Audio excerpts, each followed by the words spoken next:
ने फिर मचाया कोहराम। कोरोना ने फिर ढाया कहर।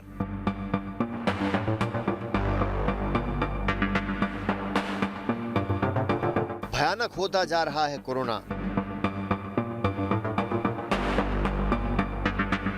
बेकाबू हो रहा है कोरोना।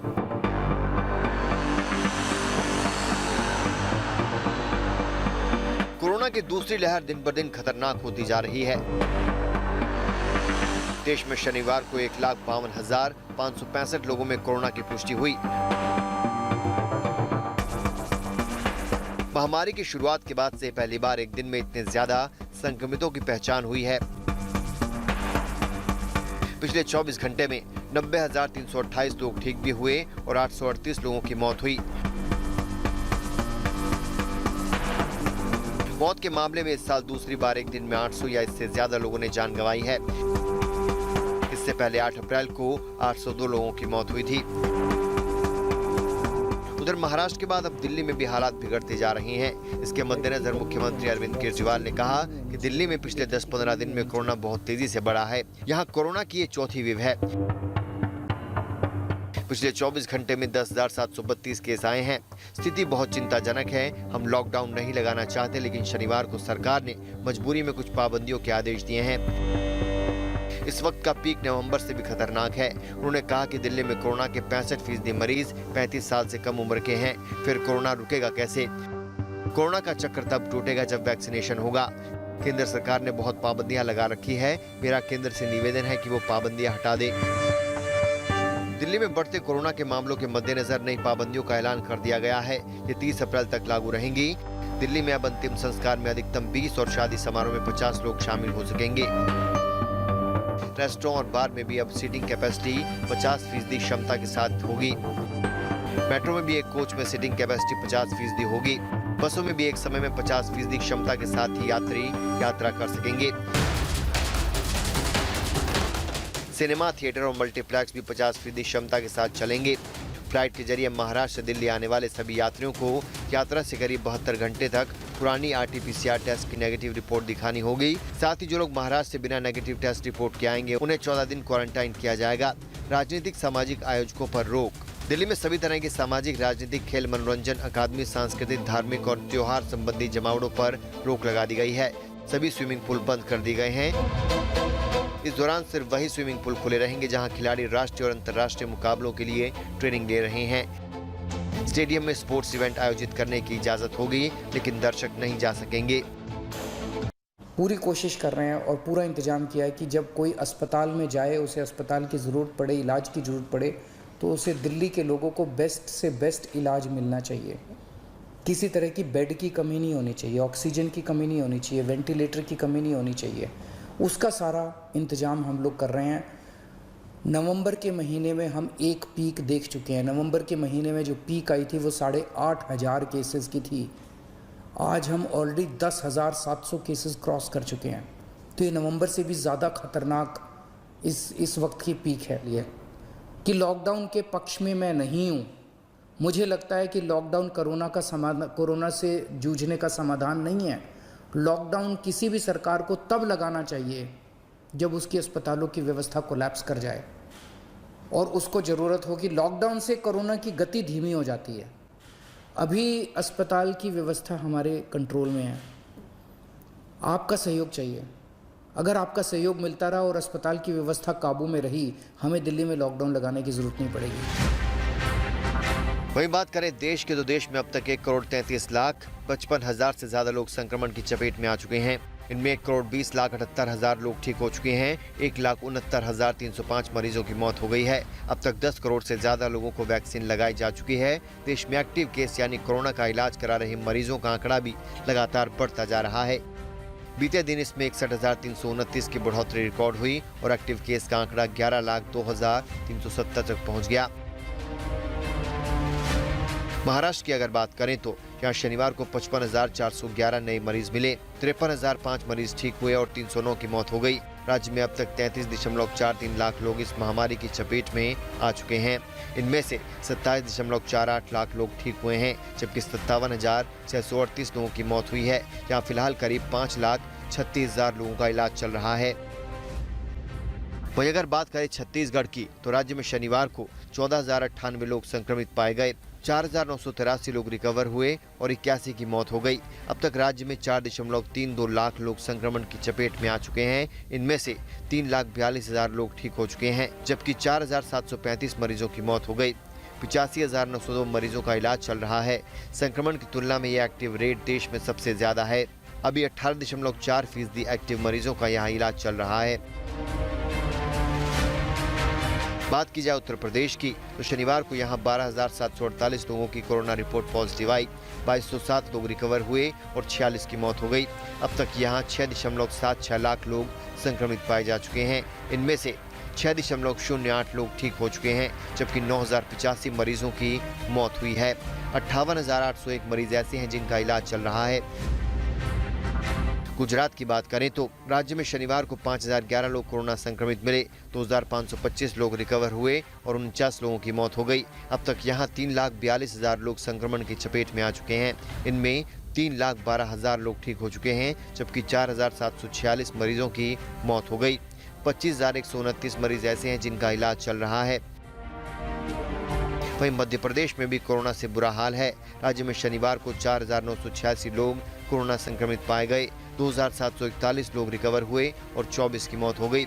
अब तक यहां 3,32,000 लोग संक्रमित पाए गए हैं।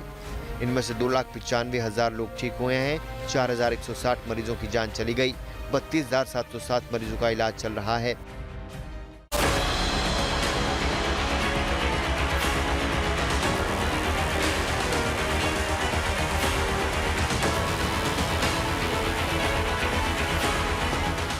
कोरोना का कहर अब इतना बढ़ गया है कि अब खुद डॉक्टर भी कोरोना संक्रमित होने से बच नहीं पा रहे हैं। देश में कई जगहों पर डॉक्टरों को भी कोरोना ने अपनी चपेट में ले लिया है।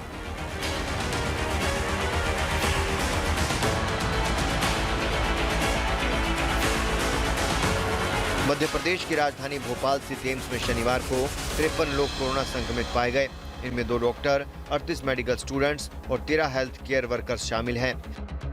7 अप्रैल तक यहां 14 मेडिकल स्टूडेंट्स कोरोना पॉजिटिव थे, लेकिन कॉन्ट्रैक्ट ट्रेसिंग के जरिए उनके संपर्क में आए स्टूडेंट्स का टेस्ट किया गया तो 8 अप्रैल की रात तक 24 और मेडिकल स्टूडेंट्स पॉजिटिव पाए गए। एम्स भोपाल में करीब 1285 मेडिकल स्टूडेंट्स हैं, जिनमें से 38 संक्रमित हुए हैं। इसके अलावा 2000 स्वास्थ्य कर्मियों में से 13 संक्रमित हुए हैं। वहीं 200 से ज्यादा फैकल्टी मेंबर्स में से 2 डॉक्टर पॉजिटिव पाए गए हैं। यूपी की राजधानी लखनऊ के बलरामपुर सरकारी अस्पताल में वायरस ने कई डॉक्टरों को अपनी चपेट में ले लिया है। अस्पताल के डायरेक्टर, सीएमएस और अधीक्षक सहित 7 लोगों में कोरोना संक्रमण की पुष्टि हुई है। उन्हें पीजीआई एडमिट कराया गया है। अस्पताल की ओपीडी सेवा बंद कर दी गई है। अस्पताल के सीएमएस डॉक्टर ए.के. गुप्ता के मुताबिक 5 लोगों की कमेटी बना दी गई है, जो इन सभी चीजों को मॉनिटर कर रही है और काफी तादाद में संक्रमण की वजह से मरीजों को और लोगों को अभी अस्पताल आने से रोक दिया गया है। इससे पहले लखनऊ के केजीएसयू अस्पताल के कुलपति और 40 डॉक्टर कोरोना पॉजिटिव पाए जा चुके हैं। ये सब भी वैक्सीन लगवा चुके थे। यूपी में वाराणसी के बीएचयू अस्पताल में अब तक 17 डॉक्टर कोरोना पॉजिटिव हो चुके हैं। पूर्वांचल का एम्स कहे जाने वाले बीएचयू अस्पताल में 1-2 नहीं बल्कि 17 डॉक्टर संक्रमित पाए गए हैं। झारखंड में कोरोना लगातार पांव पसार रहा है। शुक्रवार को राजधानी के सदर अस्पताल में 7 डॉक्टरों समेत 12 लोग कोरोना पॉजिटिव पाए गए हैं। इनमें 7 डॉक्टरों के अलावा लैब टेक्नीशियन भी शामिल हैं। डॉक्टरों और कर्मचारियों के पॉजिटिव पाए जाने के बाद अस्पताल में सभी लैब टेक्नीशियनों और डॉक्टरों की कोरोना जांच कराई गई, जिसके कारण घंटों अस्पताल की सेवाएं प्रभावित रही।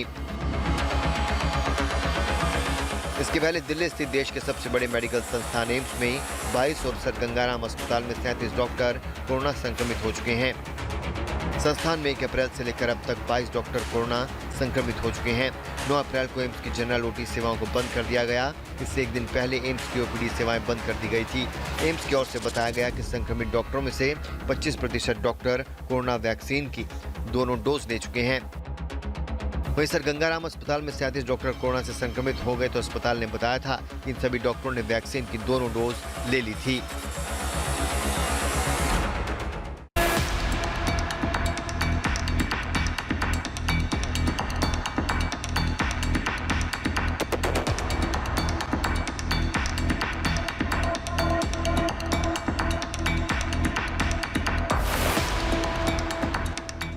संपूर्ण लॉकडाउन, सूनी सड़कें, सड़कों पर पुलिस का पहरा, घरों में कैद लोग।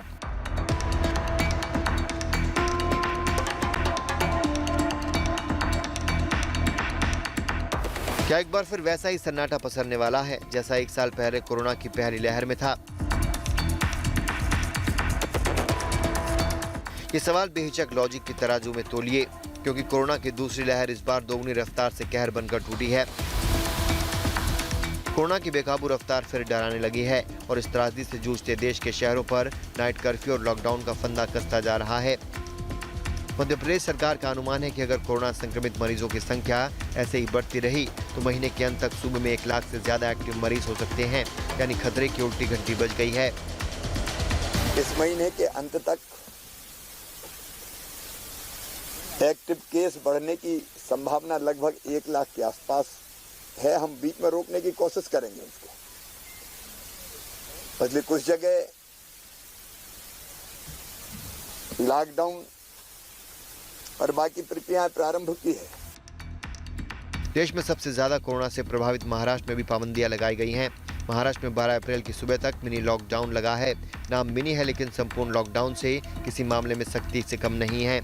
गाड़ियों की चेकिंग हो रही है, लोगों को घरों में रहने के कड़े निर्देश दिए जा रहे हैं। महाराष्ट्र में हर रोज कोरोना से संक्रमित होने वाले लोगों की संख्या देश में सबसे ज्यादा है। अभी हमने पहले नाइट में जब कर्फ्यू लगाया था, उसके बाद में हमने दिन में भी जो है रिस्ट्रिक्शन बहुत कड़क कर दिया, और वीकेंड के ये 2 दिन के लिए जो है आज ये पहला दिन है, उसके अंदर भी बहुत ज़्यादा हमें उसके अंदर कुछ फ़ायदा नज़र नहीं आ रहा है। तो इसी के ऊपर आज सविस्तर चर्चा सारे दलों को लेके की गई, ना कि अचानक से, ना कि पब्लिक के ऊपर हम कोई इस तरीके से थोपना नहीं चाहते हैं कि भाई अचानक से आके हम लॉकडाउन कर रहे हैं। चर्चा कर रहे हैं, कुछ रास्ता निकालने की कोशिश कर रहे हैं। महाराष्ट्र में अब तक सबसे ज्यादा वैक्सीन के डोज लगाए गए हैं, लेकिन अभी वैक्सीनेशन की रफ्तार को और तेज करने की जरूरत है। राज्य सरकार ने केंद्र से वैक्सीन की खेप बढ़ाने की मांग हर रोज की है। हमारी भावना समझनी चाहिए। महाराष्ट्र बहुत अफेक्टेड स्टेट है, गुजरात अफेक्टेड स्टेट है, और भी कुछ स्टेट है। ये यहाँ आप किस राज्य में किस पार्टी की सरकार है, हमारी है या तुम्हारी है, ये देखकर आप निर्णय मत लीजिए। देश के कई राज्य ऐसे भी हैं जहां कोरोना पर काबू पाने के लिए नाइट कर्फ्यू लगाया गया है। दिल्ली, पंजाब, राजस्थान में नाइट कर्फ्यू है। उत्तर प्रदेश के कई जिलों में नाइट कर्फ्यू का ऐलान कर दिया गया है। गुजरात के 20 शहरों और 8 म्युनिसिपल कॉर्पोरेशन में नाइट कर्फ्यू है। ओडिशा के कई जिलों में रात 10 बजे से सुबह 5 बजे तक नाइट कर्फ्यू है। केंद्र ने इस बार लॉकडाउन पर फैसला लेने का जिम्मा राज्यों पर छोड़ दिया है और ज्यादातर राज्य सरकारों ने भी साफ कर दिया है कि वो संपूर्ण लॉकडाउन नहीं लगाएंगे। लेकिन जिस रफ्तार से कोरोना के मरीज बढ़ रहे हैं, उससे संपूर्ण पाबंदी का खतरा बढ़ता जा रहा है। यही वजह है कि पिछले साल की भयंकर त्रासदी को याद करके महाराष्ट्र से बड़ी संख्या में मजदूर पलायन कर रहे हैं। सवाल उठता है कि क्या देश वाकई संपूर्ण लॉकडाउन की तरफ बढ़ रहा है? ये सवाल मौजूद है, क्योंकि अगर कोरोना की चेन नहीं टूटी तो खतरा बहुत बढ़ जाएगा। सवाल ये भी है कि क्या हमने 1 साल में कोई सबक नहीं सीखा? क्या लोगों की लापरवाही और भूल ने एक बार फिर महामारी के खतरे को नए सिरे से दावत दे दी है?